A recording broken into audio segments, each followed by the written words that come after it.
সুপ্রভাত, আবার চলে এলাম সকলের সামনে আমাদের রান্নাঘরে।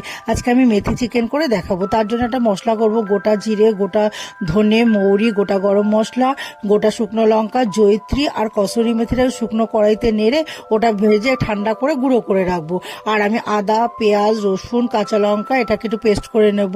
আর কিছুটা পেঁয়াজ এবার তেলের মধ্যে একটু মেথি ফোড়ন দিয়ে আমি পেঁয়াজ কুচনোটা দিয়ে দেবো। পেঁয়াজটা একটু ভাজা হলে টমেটোটাকে দিয়ে এবার আমি মশলা পেস্টটাকে দিয়ে দেবো। দিয়ে পরিমাণ মতো নুন, হলুদ আর কাশ্মীরি লঙ্কার গুঁড়ো দেবো। দিয়ে চিকেনটাকে দিয়ে দেবো। দিয়ে ভালো করে মশলাটাকে কষিয়ে আমি আবার ঢাকা দিয়ে রাখবো। কিছুক্ষণ পর ঢাকাটাকে সরিয়ে দেখে নেবো তেলটা ছেড়ে আসছে, মাংসটাও সেদ্ধ হয়ে গেছে। তখন আমি যে ভাজা মশলাটা করে রেখেছি সেই মশলাটাকে দেবো। দিয়ে আর স্বাদটাকে ব্যালেন্স করার জন্য একটু চিনি দেবো। দিয়ে ভালো করে নাড়াচাড়া করে অল্প একটু জলের ছিটা দেবো। দিয়ে যখন ফুটে উঠবে তখন গরম মশলার গুঁড়ো আর কসুরি মেথি দেবো। দিয়ে বাটার দিয়ে নাড়িয়ে চাড়িয়ে নামিয়ে নেবো। তাহলেই তৈরি হয়ে যাবে আমার মেথি চিকেন।